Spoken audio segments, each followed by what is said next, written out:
Commander Vex stared at the tactical display aboard the flagship Dominion's Edge, watching the blue-green marble that had haunted his species' nightmares for 3 centuries. Earth hung in the void like a deceptively peaceful jewel, its swirling, white clouds masking the horror that lay beneath. "Status report," Vex commanded, his 4 arms working efficiently across the control surfaces. "All fleet elements in position, Commander," reported Navigation Officer Kale. 17 dreadnoughts, 43 cruisers, and 112 support vessels, the largest armada ever assembled by the hegemony. Vex nodded grimly. The previous 17 expeditions had never returned. Not one ship, not one survivor. The Galactic Council had finally authorized overwhelming force to solve the Earth problem once and for all. "Intelligence summary?" Vex asked. Science Officer Wren activated the holographic display. "Human population approximately 8 billion. Technology level appears primitive by our standards. No faster-than-light capability detected, no energy shields, no particle beam weapons. Their most advanced military technology appears to be chemical propulsion rockets and crude nuclear devices." "Then explain the fate of our previous fleets," Vex growled. Wren's tentacles writhed nervously. "Unknown, Commander. Long-range scans show debris fields in various orbital zones, but we cannot determine the cause of destruction. No energy signatures match known weapon types." Lieutenant Dan Mitchell of the United Earth Defense Force stood in the command bunker buried 3 miles beneath the Colorado Mountains, watching the alien fleet arrange itself in attack formation. The holographic display showed every enemy vessel, in perfect detail, tracked by sensors that the aliens couldn't even detect.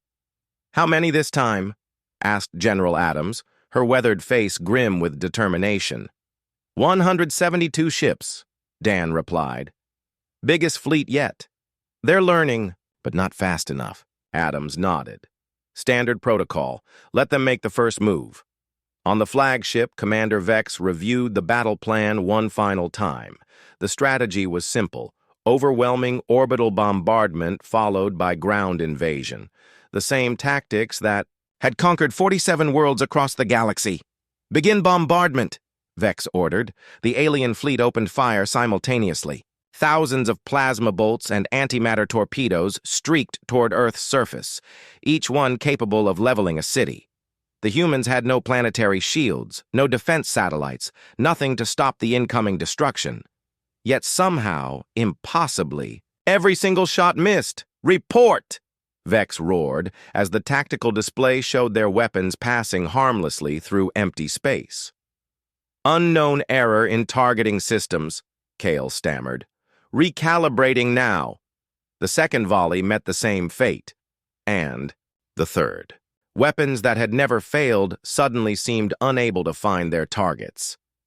In the defense bunker, Dan watched the alien weapons fire uselessly into the void. The gravitational manipulation field generators, humanity's most closely guarded secret, bent space-time itself around Earth, creating pockets of distorted reality that made accurate targeting impossible from beyond lunar orbit. "Phase 2, General Adams commanded. What happened next would have seemed like magic to the aliens, if they had possessed any framework for understanding it. Across Earth's surface, millions of humans simply left, not physically. Their bodies remained in cities and towns, going about their daily routines. But their consciousness, their awareness, their very essence stepped sideways into quantum dimensions that most species couldn't even perceive. Commander Vex watched his sensor readings with growing terror as Earth's human population simply vanished from all detection methods while somehow remaining visibly present. "Sir," whispered Communications Officer Tal, "I'm receiving reports from our ground reconnaissance teams." "What reports? We haven't sent any ground teams." "That's just it, sir. The reports are coming from inside our own ships." The truth struck Vex like a physical blow. The humans weren't just hiding. They were already here. Somehow, impossibly, they had boarded every vessel in the fleet without triggering a single alarm. Throughout the Hegemony Armada, crew members began reporting impossible encounters. Humans appeared in secured compartments, walked through solid bulkheads, and demonstrated casual mastery over alien technology they should never have seen before. But they weren't attacking. They were talking.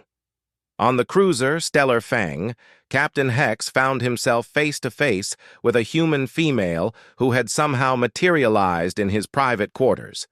"Hello?" she said calmly in perfect Hegemony standard language. "My name is Lisa. I'm here to explain why you should leave." "How did you get aboard my ship?" Hex demanded, reaching for his sidearm. "The same way your people have been trying to attack our world for 300 years, Lisa replied. "You keep thinking in 3 dimensions. We stopped doing that about 50 years after your first expedition arrived." Hex's weapon passed harmlessly through her form as she continued speaking. "You see, when you've spent centuries being attacked by hostile aliens, you tend to develop some interesting capabilities. Dimensional phasing, consciousness transfer, reality manipulation on a quantum level, the usual stuff.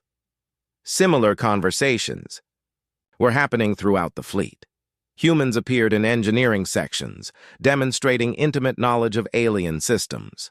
They materialized on bridges, politely explaining the tactical situation to increasingly panicked commanders. Commander Vex found his own visitor in the form of an elderly human male who simply walked through the reinforced blast doors of the command center. "You're wondering what happened to your previous fleets," the human said without preamble. "They're not destroyed. They're preserved." Preserved? In quantum stasis outside normal space-time. We don't kill if we can avoid it. But we also don't allow threats to our world to return home and report our capabilities.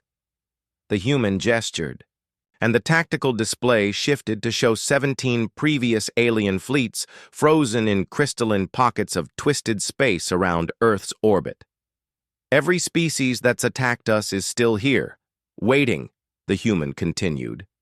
"We've been studying your technologies, learning your languages, understanding your cultures. We know more about the galaxy than you do." "Why?" Vex managed to ask. "Why preserve us?" "Because every species that comes here angry leaves understanding. The universe is big enough for all of us, but Earth is ours, and we protect what's ours." The human began to fade from view. "You have a choice, Commander. Turn around now, go home, and tell the Galactic Council that Earth is off limits. Or join your predecessors in quantum storage until you're ready to coexist peacefully." As the human disappeared, Vex looked around his bridge at his terrified crew. Every alien species in the galaxy had the same fatal flaw. They thought in terms of conquest or defeat, victory or destruction. Humans thought in terms of preservation and understanding. "Navigation," Vex said quietly. "Set course for home." "Sir, we're leaving, and we're going to make sure no one else makes the same mistake we almost did."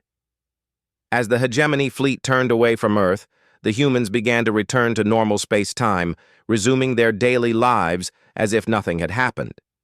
Because, for them, nothing had. They were simply protecting home.